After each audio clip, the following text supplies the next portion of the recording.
My name is Tessa Reed. I'm 29 years old, and the text that ended my engagement came in on a Wednesday afternoon while I was pretending to care about a spreadsheet. It arrived at 2:17 p.m., right in the middle of a meeting about quarterly projections.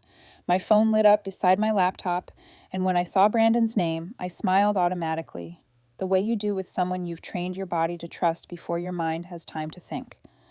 We were supposed to get married that Saturday, 3 days away. The seating chart was finalized. My dress had been steamed.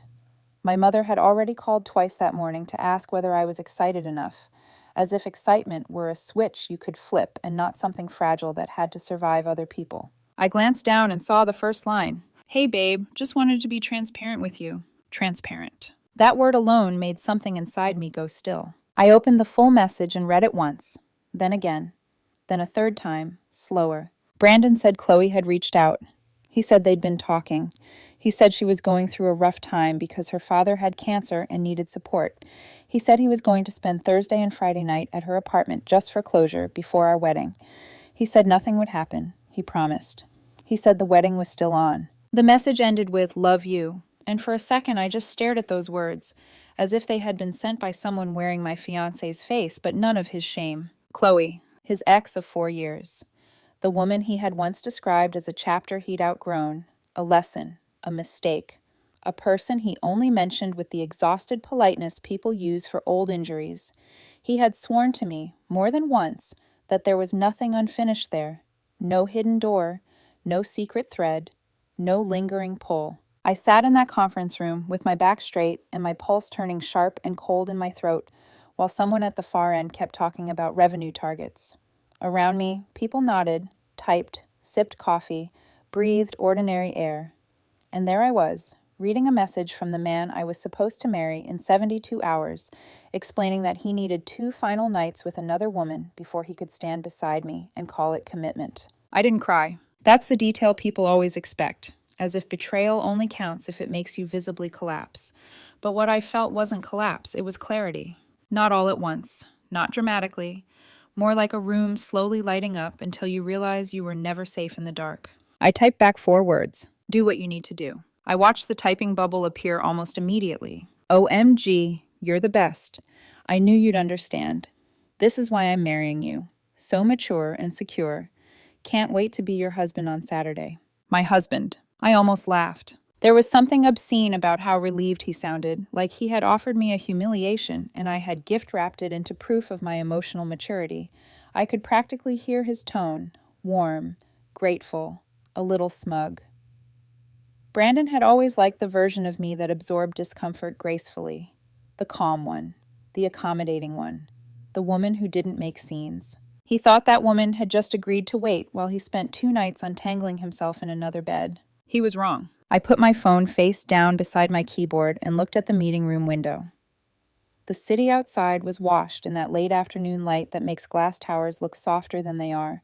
Inside, my reflection looked composed, polished, beautiful in the way women are trained to be when their lives are about to be publicly rearranged. Then the meeting ended, and I started making calls. The first one was to the venue. My voice was steady enough that even I almost believed I was calling for something ordinary. "Hi, this is Tessa Reed. I have a wedding booked for this Saturday. I need to cancel everything." There was a pause on the other end, the kind that comes from someone trying to decide whether they heard you correctly. "I'm sorry," the coordinator said gently. "Cancel the full event?" "The full event," I said. "Ceremony, reception, catering coordination, flowers, DJ package, all of it. You will lose your deposit." "That's fine." Another pause. "Are you sure?" I leaned back in my chair and looked at the calendar notification on my screen that still said final guest count confirmation. "Yes," I said, "I'm sure." She processed it while I listened to her keyboard click through the funeral of what had been my future. Thousands of dollars disappeared in silence. A room full of centerpieces vanished. A dance floor vanished.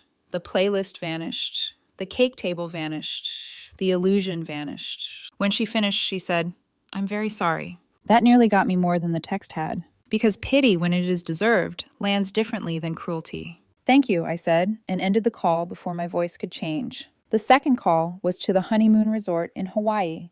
Another deposit gone. Another polite employee. Another version of me calmly confirming that yes, I understood the policy, and yes, I still wanted to cancel. The third call was to my maid of honor, Ava. She picked up on the first ring, already half laughing.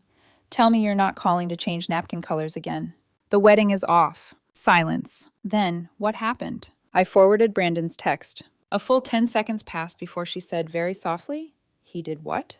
I canceled everything. Another pause, but this one felt different. Not confusion. Alignment. Do you need me there? No, not yet. Do you need me to destroy him? That almost made me smile. Maybe later. Okay, she said. I'll handle the bridesmaids. You handle breathing. By 6 p.m., everything that had my name attached to it was gone. I left work early and drove straight to the apartment Brandon and I had shared for 11 months. He was still out. I knew his schedule. I knew when he'd be at the gym, when he'd stop for coffee, how long he'd spend in front of a mirror before seeing friends. There is something almost grotesque about how useful intimacy becomes once love is removed from it. I packed only what was mine. Clothes, laptop, jewelry box, toiletries, the framed photo of my grandmother from the bookshelf, the expensive espresso machine my brother had given us, which Brandon had somehow started referring to as his, the throw blanket my mother made by hand, the box of thank you cards, my heels, my chargers, my passport. I left everything else exactly as it was. His shoes by the entryway, his jacket over the chair, the stack of wedding RSVPs on the kitchen counter, the life we had been pretending to build, frozen in place like a set after the actors have walked off. Then I took off my engagement ring. For a moment, I held it in my palm and stared at it under the kitchen light. It was a beautiful ring. He had been so proud of choosing it. He'd said he wanted something elegant, something timeless, something that looked like me. Funny how men can know your taste and still know nothing about your dignity. I set it on the counter with a yellow sticky note. For closure. I looked at it for a second, then picked up my suitcase and left. What made the whole thing sharper was timing. Brandon's bachelor party was that night. Rooftop bar, matching shirts, loud friends, stupid photos. He would be out celebrating while I erased the wedding from existence. And because life occasionally has a sense of theater, one of his closest friends, Melanie, worked as an assistant at the venue. She wasn't scheduled that day, but I knew how those places worked. Cancellations moved fast. Gossip moved faster. Once the system processed my request, someone would mention it. Someone always did. I drove to Ava's apartment and turned my phone off. Not silent, off. That distinction mattered to me. Silent meant waiting. Off meant absence. Ava opened the door before I even knocked. She took one look at my face, stepped aside, and said nothing until I'd set my bags down. Then she handed me a glass of water and asked, "Do you want updates?" I thought about it. A part of me wanted to remain untouched, to cut the cord cleanly and let the whole thing burn somewhere far away from my nervous system. But another part of me, the part that had spent 2 years smoothing over Brandon's selfishness and translating it into misunderstandings, wanted to see what happened when I stopped protecting him from consequences. "Yes," I said, "if anything explodes, tell me." Ava sat on the couch with her phone in her hand, like a woman monitoring weather over open water. At 9:23 p.m., the storm arrived. She looked up from the screen slowly, with the kind of expression people wear when a prediction has just turned into proof. "It started," she said. I didn't answer. I just sat there with both hands wrapped around my glass. "Melanie posted a story from the bachelor party an hour ago," Ava said. "Everybody's smiling. They're wearing those awful shirts. Brandon looks very pleased with himself." Then she refreshed. "And now," she murmured, "the venue's automated system sent him the cancellation confirmation email." I closed my eyes. Not from guilt, from accuracy. A minute later, another post went up. Ava read it aloud. "Emergency. Does anyone know where Tessa is?" The first text to Ava came 2 minutes after that. "Is she with you? Brandon is freaking out. The venue says she canceled everything. This has to be a mistake, right?" Ava looked at me. I said, "No mistake." She typed. Then another message came in. Why would she do this? This time I answered immediately. "Tell him to ask himself about Chloe." Ava sent it. Then the room went quiet except for the buzz of incoming panic. I sat there, listening to the city outside, feeling the strange stillness that comes after a decision so absolute there is nothing left to negotiate. Somewhere across town, Brandon was standing in a bar decorated for his last night of freedom, reading the truth in a format he could not charm, gaslight, or interrupt. And for the first time since the text had arrived, I felt calm. Not healed, not happy, not triumphant. Just calm. Because the wedding wasn't in 3 days anymore. It was already over. The next wave came in pulses. Ava's phone kept lighting up on the coffee table. Each vibration a new ripple from a situation that had finally slipped out of Brandon's control. She didn't read everything out loud, only the ones that mattered, the ones that revealed something real beneath the panic. For 20 minutes, nothing came back. Not a single message. And that silence, that was the first real crack. Because confusion talks, anger talks, even denial talks. But silence? Silence means the truth just landed. Ava let out a quiet breath. They figured it out. I nodded, staring at nothing in particular. Somewhere in my chest, something tight began to loosen. Not because I was relieved, but because I no longer had to carry the entire weight of the situation alone. The truth had entered the room on its own. Then the second wave hit. Brandon's mother. 17 missed calls. Not to me, he couldn't reach me, but to Ava. Apparently someone had given her the number. Ava didn't pick up. She just played the voicemails one by one, putting them on speaker. The first one was controlled. This is Helen. I need to speak to Tessa immediately. This situation is unacceptable. The second one was sharper. The wedding is in 3 days.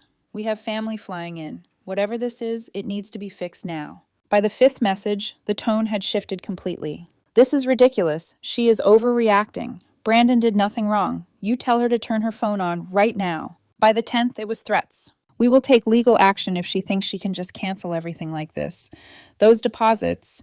Ava muted it halfway through and looked at me. Everything was under your name, right? Every contract. She smiled, slow and satisfied. Good luck to them then. But it didn't stop there. Around 11 p.m., Ava's phone buzzed again. This time it wasn't Melanie. It was Chloe. Ava raised an eyebrow. Oh, this is interesting. Read it. She opened the message. Hey, I don't know what's going on, but Brandon said you canceled the wedding? This is all a misunderstanding. He's really upset.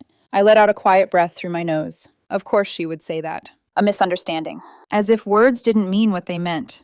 As if intention could be reshaped after exposure. Reply? Ava asked. I shook my head. No, let her keep talking. Another message came seconds later. He told me you were okay with everything. That you understood. Ava looked up. That one's almost funny. Almost. She typed anyway. Does she seem okay with it? The reply came faster this time. That's not fair. You're twisting things. Ava let out a short laugh. Classic. I didn't respond. Because there was nothing left to explain. They weren't confused. They were cornered. And cornered people don't look for truth. They look for exits. A few minutes later, another message came in, this time from an unknown number. Ava read it, her voice flattening slightly. This is Brandon. I know you're with her. Put her on the phone. I didn't move. Tell him no. Ava typed it. Seconds later, another message. You're blowing this out of proportion. Then another. It was just 2 nights. Then, you're ruining everything over nothing. I felt something shift in me at that. Not anger. Not even hurt. Just confirmation. Because there it was. The real version of the man I was supposed to marry. Not the one who said love you at the end of a message that disrespected me. Not the one who called me mature and secure for accepting something unacceptable. This one. The one who minimized. Who reframed. Who decided what counted as nothing. Ava must have seen it on my face. You okay? I'm done, I said quietly. And I meant it. The messages kept coming. From friends, from extended family, from numbers I didn't recognize. Some were confused. Some were accusatory. Some were oddly polite, as if trying to gather information without picking a side yet. But the pattern was the same. Everyone was asking what happened. No one was asking why he thought it was okay. Around midnight, Ava refreshed again. Oh, wow, she said softly. What? He posted. My eyes lifted. What did he say? She turned the screen toward me. A Facebook post. Long, carefully worded, framed like concern. To everyone coming to celebrate our wedding this Saturday, it is with a heavy heart that I share that the wedding has been postponed due to Tessa's mental health struggles. She's been dealing with anxiety and paranoia, and right now she needs support, not pressure. I'm standing by her while we get through this together. Please respect her privacy. I stared at it. Once. Twice. Then I leaned back against the couch and let out a breath that almost sounded like a laugh. Mental health, Ava repeated slowly. Paranoia? He's good, I said. I'll give him that. Because it was almost impressive. The speed. The instinct. He hadn't tried to deny what he did. He'd simply rewritten the narrative so that my reaction became the problem. Ava looked at me carefully. Do you want to respond? I didn't answer immediately. Because this was the moment. The pivot. The difference between walking away quietly and making sure the truth walked out with me. I reached for her phone. Opened my messages. Scrolled to his text. Read it one more time. Hey babe, just wanted to be transparent with you. Transparent. I took a screenshot. Then another just in case. I opened Facebook. Didn't write anything at first. Just uploaded the image. Let it sit there. Undeniable. Unedited. Entire. Then beneath it, I typed one sentence. No paranoia. No confusion. Brandon informed me he would be spending the 2 nights before our wedding with his ex-girlfriend. I canceled the wedding. I paused. Then added one more line. Also, Chloe's father isn't sick. He posted photos from a golf tournament yesterday. I hit post. And just like that, the silence broke. Notifications exploded across the screen. Comments, shares, reactions. Truth moves faster than lies, but only once it's given permission to exist. Ava stared at the screen, then at me. Well, she said softly, that's one way to end a relationship. I set the phone down. It was already over. Across the city, somewhere under neon lights and half-empty glasses, Brandon was learning that control isn't something you get to keep once the other person stops playing along. And for the first time that night, I wasn't reacting. I was watching. By Thursday afternoon, the chaos had a direction. And that direction was me. Ava didn't have to say it out loud. I could feel it in the rhythm of the messages, in the way the tone shifted from confusion to urgency to something sharper, something desperate. People weren't just asking what happened anymore. They were trying to fix it. And when people can't fix something, they go to the source. At 3:12 p.m., Ava's phone buzzed again. She glanced at it, then sighed. They're here. I didn't need to ask who. I just stood up slowly and walked toward the door, stopping a few feet away, like distance could somehow soften what I already knew was coming. Ava tapped into the doorbell camera. The screen lit up. Brandon, of course. Still in yesterday's clothes, hair slightly disheveled, jaw tight in that way he got when things didn't go according to plan. But he wasn't alone. His mother, Helen, stood slightly ahead of him, already positioned like she owned the situation. His father lingered, just behind, quieter but no less tense. Melanie was there too, shifting uncomfortably. And then Chloe, standing off to the side, like she had every right to be part of this. I let out a breath I didn't realize I'd been holding. He really brought her. Ava muttered under her breath. That's bold. Not bold, I said quietly. Arrogant. The doorbell rang. Once. Twice. Then Helen's voice, loud and sharp through the speaker. Tessa Reed, you open this door right now. We need to talk. Ava glanced at me. Want me to handle it? I shook my head. No, I want to hear this. She tapped the speaker. Yes? Helen didn't miss a beat. This has gone far enough. Whatever misunderstanding this is, it ends now. You don't cancel a wedding 3 days before and then hide like a child. I almost smiled at that. Hide. As if silence were weakness instead of restraint. Ava leaned closer to the mic. She's not hiding. She just doesn't want to talk. Brandon stepped forward then, closer to the camera. Tess, come on, he said, voice softer, practiced. This is getting out of hand. Just open the door so we can figure this out. Figure this out. As if there were still something to solve. I stepped closer, just enough for my voice to carry clearly through the speaker. There's nothing to figure out. The silence on the other side was immediate. Then Brandon again, sharper now. So you're just going to throw everything away over a misunderstanding? Ava glanced at me. I didn't look at her. What exactly is the misunderstanding? I asked. A pause. Too long. Finally, Brandon said, it wasn't like that. Of course. It wasn't like what? I pressed. Another pause. Helen cut in, impatient.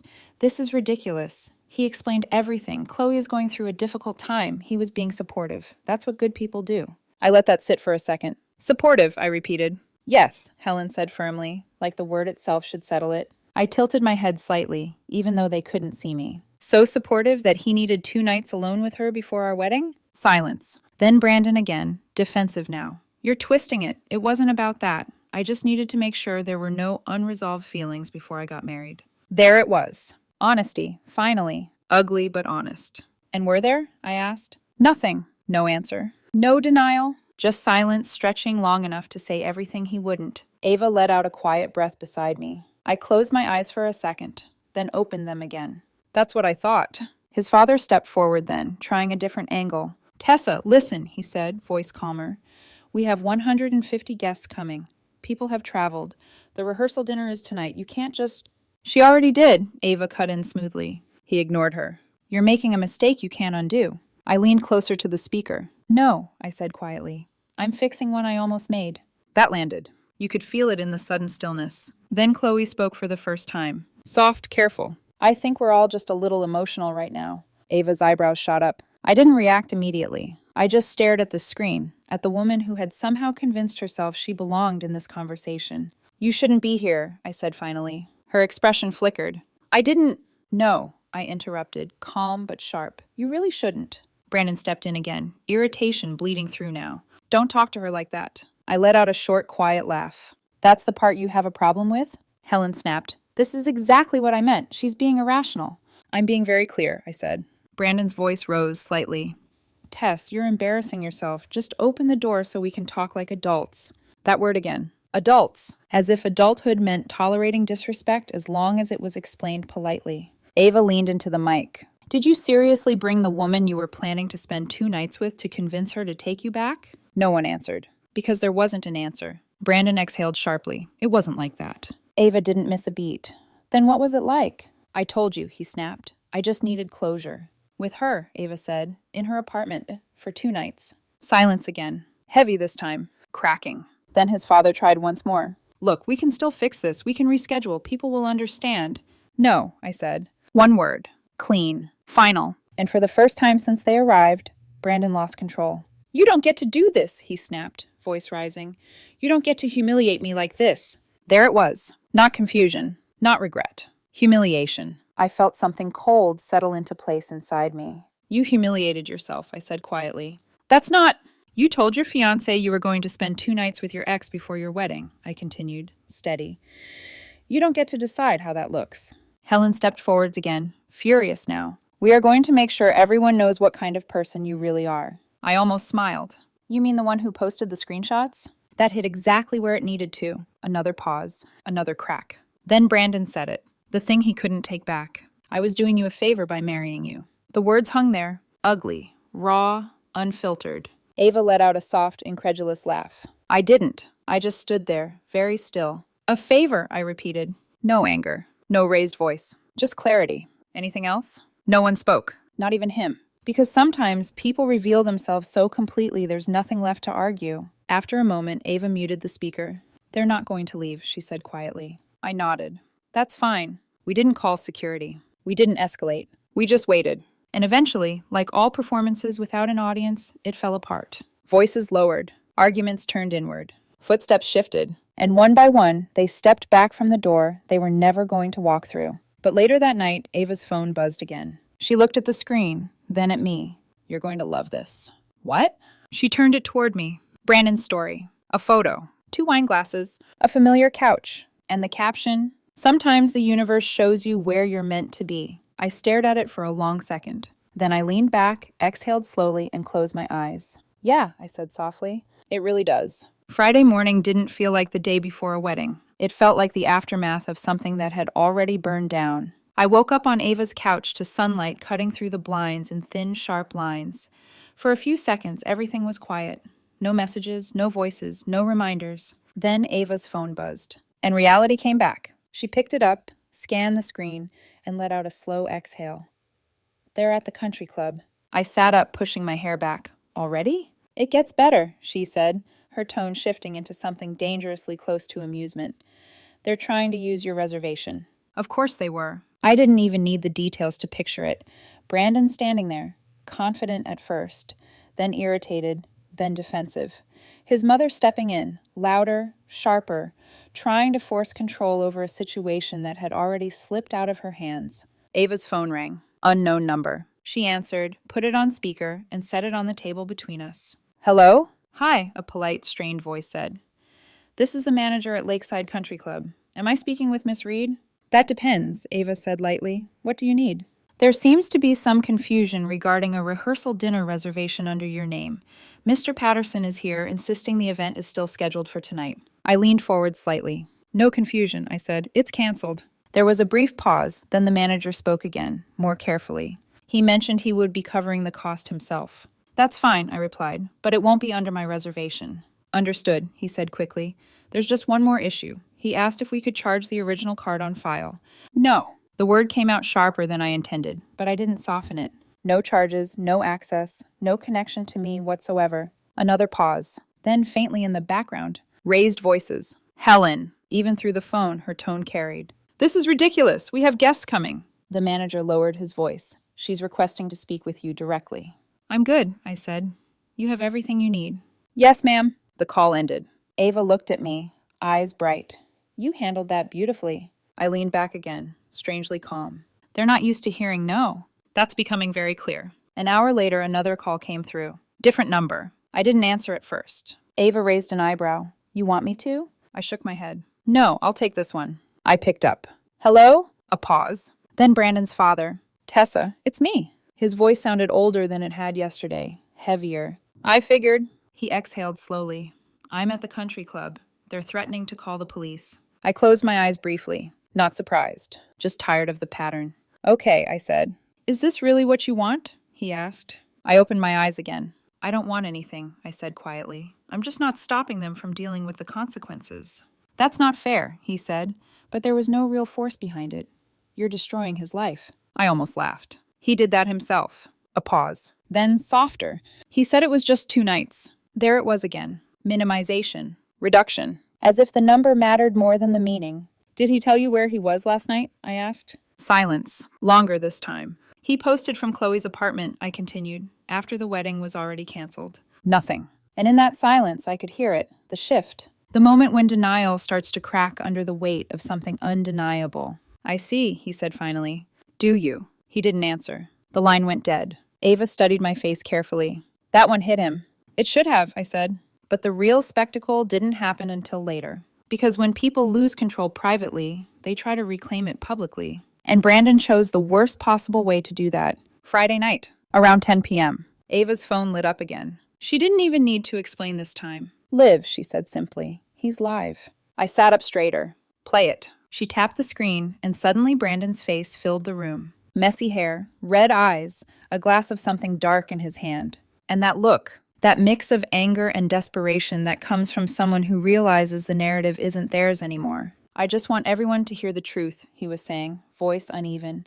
Because right now, there's a lot of lies going around. I folded my arms, watching. The truth is, I didn't cheat, he continued. I never cheated. I was trying to do the right thing. Ava snorted quietly. Brandon kept going. Chloe and I, we had history. Everyone knows that. And I didn't want to bring any unresolved feelings into my marriage. I wanted a clean start. Clean. The word hit almost as hard as transparent had. So yeah, he said, shrugging slightly. I told Tessa I needed closure. That's not cheating. That's being honest. The comments were already flying. Ava tilted the phone so we could both see. Then why were you at her apartment last night? Didn't you say your fiancé was having a mental health crisis this morning? Bro, this is not helping your case. Brandon's eyes flicked down, reading. His jaw tightened. You don't understand. And then, the camera shifted slightly. Just enough. A wall behind him. Distinctive. Recognizable. Ava leaned in. That's not his place. I didn't respond. Because I already knew. Another comment popped up. You're literally at Chloe's right now. Brandon's expression changed instantly. Panic. Okay, we're just talking. A voice in the background. Soft. Familiar. Maybe you should end this. Chloe. Brandon turned slightly. I'm handling it. Babe. The word slipped out before he could stop it. And just like that, it was over. Not the live stream. Not the comments. Not the noise. The illusion. Gone. Completely. Ava slowly lowered the phone. Well, she said. I leaned back, staring at the ceiling.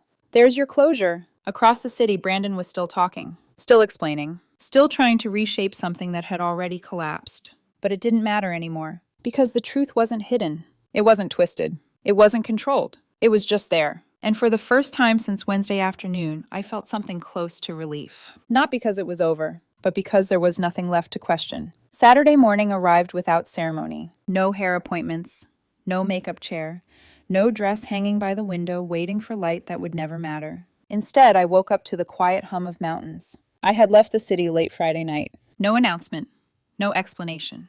Just a bag in the trunk and a road that didn't ask questions. The resort was 3 hours away, far enough that everything felt smaller by the time I arrived. By the time I checked in, the air was colder, cleaner, and for the first time all week, I could hear my own thoughts without interruption. Ava stayed behind, not because she wanted to, but because someone needed to witness the fallout.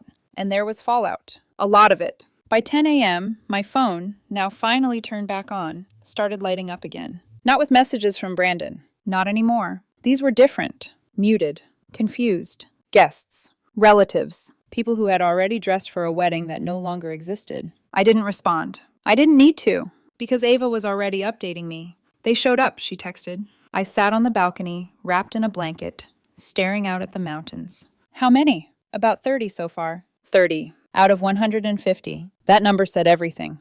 Why? I asked. A pause. Then, because Helen told people it was just postponed and they should still come celebrate. I let out a slow breath. Of course she did. Because admitting the truth would mean admitting they lost control. And Helen didn't lose control. She redirected it, even if it meant dragging other people into the wreckage. Ava sent another message. You're going to love this. Doubt it. The venue is hosting a corporate retreat today. I blinked. Wait, what? Yeah, she replied. So now there are confused wedding guests in formal wear walking around while a bunch of tech guys are doing team-building exercises. I closed my eyes, and for a second I actually laughed. Not loudly, not hysterically, just quietly, because the image was so absurd it broke through everything else. The perfect wedding venue, white flowers, polished floors, except instead of vows, name tags, icebreakers, strangers holding clipboards. Ava sent a video. I opened it, and there it was. A woman in a formal dress asking a staff member where the ceremony was. A group of men in matching company shirts walking past her with coffee cups. Confusion layered over confusion. Reality colliding with expectation. This is insane, Ava texted. Yes, I replied. It really is. But the real moment came next. Chloe's dad just showed up. I sat up straighter. What? Apparently he thought there was still a wedding. I frowned. That doesn't make sense. Wait, Ava typed. Something's happening. A minute passed. Then another. Then, oh my God. What? He just found out. My grip tightened around my phone. Found out what? That Brandon told everyone he had cancer. Silence. The world around me seemed to go completely still. Even the wind felt like it paused. You're kidding. I wish I was. Another message came through. He's yelling, like really yelling. I stared at the screen, trying to picture it, trying to understand how something that already felt like a collapse could somehow fall further. Ava sent a short video. I hesitated, then pressed play. The camera shook slightly, voices raised. Then, an older man, face red with anger. You told people I had cancer? The words cut through the noise like glass. Brandon's voice lower, defensive. It wasn't like that. It wasn't like what? The man snapped. You used me to break up a wedding? More voices now. Chloe trying to step in. It's not his fault. Not his fault? The man turned on her. You're involved with another woman's fiancé, and you think this isn't your fault? Silence. Heavy. Public. Humiliating. The kind of silence that doesn't fade. Ava's message followed seconds later. This is bad. I stared at the mountains again, at how steady they were, how unaffected. How bad? I asked. Police just got called again. Of course they did. Because nothing about this had been contained. Everything had spilled. Everything had become public. And once something reaches that point, there's no putting it back. Later that afternoon, another message came through. From Brandon. The first one since everything exploded. A photo. I opened it. And for a moment, I didn't recognize what I was looking at. Then it clicked. Our old apartment. The bedroom. And standing in the middle of it, him. In his suit, tie slightly loosened, looking straight into the camera. The caption. This was supposed to be our day. I stared at it for a long time. Long enough that Ava sent another message. You saw it? Yes. What are you going to do? I didn't answer immediately, because there was something almost surreal about it. After everything. After the lies. The live stream. Chloe. The public collapse. He was still trying to rewrite the moment. Still trying to frame himself as the one who lost something. As if loss hadn't been the direct result of his own choices. I opened our message thread. Typed slowly. You should check your email. Then I hit send. 3 dots appeared almost instantly. Then, what email? I didn't reply. Because I already knew he'd see it. The notice. The one I sent that morning. Informing the landlord I had officially moved out. That I would not be renewing. That I would not be paying next month's rent. A minute passed. Then my phone buzzed again. You can't do this. I looked out at the mountains. At the sky. At the stillness. Already did. Another message. Where am I supposed to live? I exhaled slowly. Then typed one final line. Chloe seems comfortable. I put the phone down after that. Didn't check it again. Didn't listen to the voice messages that followed. Because some conversations don't need to be finished. Some endings don't require closure. They just require distance. And as the sun dipped behind the mountains, casting everything in gold and shadow, I realized something. The wedding day hadn't been ruined. It had been revealed. The silence after everything ended was unexpected. Not empty. Not lonely. Just quiet in a way that felt earned. I stayed at the resort one more night after Saturday. No schedule, no obligations, just space. The kind of space I hadn't realized I'd been missing until there was no one left demanding pieces of me I didn't want to give. By Sunday morning, the chaos had already started organizing itself into stories. And stories always pick sides. Ava called me around noon. Not texting this time. Calling. That bad? I asked as soon as I picked up. That final, she said. I stepped out onto the balcony again, coffee in hand. Tell me. There was a pause on her end. Then, they're together. I didn't need her to clarify who. Officially? Officially. I nodded slowly, more to myself than to her. That makes sense. Because it did. Everything about the past week had been leading there. Not toward a mistake. Not toward confusion. Toward a choice. And? I asked. Ava let out a short breath. And it's already a mess. I leaned against the railing. Of course it is. They moved in together. That made me blink. Already? Yeah, she couldn't afford the apartment after you pulled out. I didn't respond to that, because that wasn't my problem anymore. Where? I asked instead. Ava hesitated, then said, his place. And?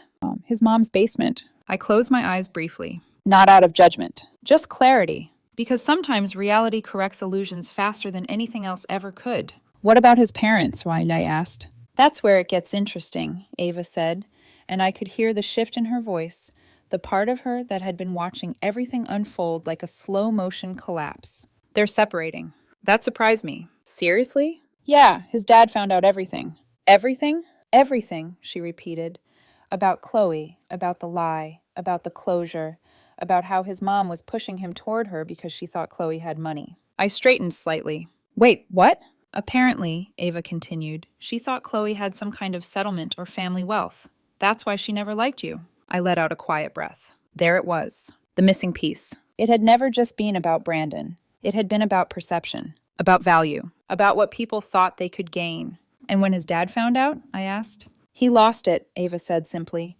Called the whole thing disgusting. Said Brandon destroyed his own life chasing something that wasn't even real. I looked out at the mountains again. Steady, unmoved. And Brandon? A pause. Then, he's trying to pretend everything's fine. Of course he was, because admitting failure would mean admitting responsibility. And Chloe? Ava let out a small, humorless laugh. She's trying to turn it into a relationship. That almost made me smile. Trying. Yeah, she's already talking about moving forward, building something, proving everyone wrong. And him? Non-committal. That didn't surprise me either. Because men like Brandon don't chase people. They chase validation. And once they get it, they don't know what to do with it. What else? I asked. Ava hesitated again. Venues. I frowned slightly. What about them? He tried to book one. I blinked. You're kidding. Nope, same venue, actually. I let out a soft laugh. And? They declined. Just like that? Just like that, she confirmed. Said they don't take clients who cause disruptions. I shook my head slowly. Consequences. Exactly. And the others? Same story, Ava said. Word travels fast. It always does. Especially when it's deserved. We stayed on the phone for a few more minutes, talking through the smaller details, the kind that don't matter individually, but build a picture when you step back far enough. Then she said something that stuck. You know what the weirdest part is? What? He still thinks you overreacted. I smiled slightly at that. Of course he does. Because in his version of the story, he had done nothing wrong. He had been honest. He had communicated. He had asked for closure, and I had walked away. People like him don't see boundaries. They see rejection. They see loss. They see injustice. But they don't see cause. We ended the call shortly after that. I packed my things, checked out, drove back to the city with the windows down and no music playing. Just silence. When I got home, my new place, smaller but mine, I found an email waiting. From Brandon's father. I opened it. Tessa, I owe you an apology. I should have seen this sooner. I should have raised him better. What he did was wrong, and you didn't deserve any of it. You handled this with more strength than I think most people could. Walking away when you did, that took courage. You didn't lose anything. You avoided something much worse. I'm sorry it happened this way. R. I read it once, then closed it. Because apologies don't change outcomes. But sometimes they confirm them. A few days later, Ava met me for coffee. She slid into the seat across from me, already smiling. You're going to love this one. I raised an eyebrow. Do I even want to know? Yes. She leaned forward slightly. Chloe found out he's still on dating apps. I stared at her. Already? Already, she confirmed. Someone sent her screenshots. I let out a slow breath. There it was again. Clarity. Pattern. Consistency. And she's staying? Ava nodded. For now, of course she is. Because people don't walk away when they've invested their pride. They stay. They convince themselves it will change. They wait for proof that they weren't wrong, even when the proof is already there. Ava stirred her coffee, then looked up at me. No regrets? I didn't answer immediately. Because regret isn't about what you lose. It's about what you wish you hadn't seen. And I had seen everything. Clearly. Completely. No, I said finally. Not a second. She smiled. I figured. I glanced out the window. The city moved the same way it always had. People rushing, talking, living. Nothing had changed. Except me. Because the truth was this. The text hadn't ruined my life. It had revealed it. And once you see something that clearly you don't go back. You don't question. You don't wonder what if. You just walk away. And this time I didn't look back.